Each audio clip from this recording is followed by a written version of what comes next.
நீங்கள் பகிர்ந்துள்ள தகவல் மிகவும் அருமை. கீழக்கரை போன்ற பாரம்பரியமிக்க ஊர்களில் இன்றும் இத்தகைய டெராசோ தளம் கொண்ட வீடுகளை பார்ப்பது ஒரு தனி அழகை தரும். படத்தில் உள்ள நபர் இந்த தளத்தின் வகைகளையும் அதன் பயன்பாட்டையும் மிக தெளிவாக விளக்குகிறார். நீங்கள் குறிப்பிட்டது போல பலர் இதை மொசைக் என்று தவறாக புரிந்து கொள்கிறார்கள். ஆனால் இரண்டிற்கும் தொழில்நுட்ப ரீதியாக பெரிய வித்தியாசம் உள்ளது. டெராசோவின் சிறப்பம்சங்கள்.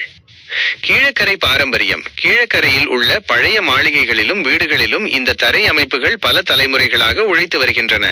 இது அந்த ஊரின் கட்டிடக்கலை அடையாளங்களில் ஒன்றாகவே மாறிவிட்டது. நிலைப்புத்தன்மை. இது சிமெண்ட் அல்லது எபோக்சி பீசினுடன் கல் துகள்களை கலந்து உருவாக்கப்படுவதால் பல தசாப்தங்களுக்கு பிறகும் தேயாமல் அப்படியே இருக்கும். சுற்றுச்சூழல் நட்பு. பழைய கண்ணாடி துண்டுகள் மற்றும் கல் துகள்களை மறுசுழற்சி செய்து பயன்படுத்துவதால் இது ஒரு கிரீன் ஈகோ ஃப்ரெண்ட்லி கட்டுமான பொருளாகவும் கருதப்படுகிறது.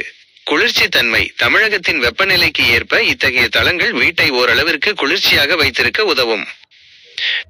SAK முசப்பிஹு அவர்களின் இந்த தகவல் நவீன டைல்ஸ் காலத்திலும் பழைய கட்டுமான முறைகளின் மகத்துவத்தை நினைவூட்டுகிறது.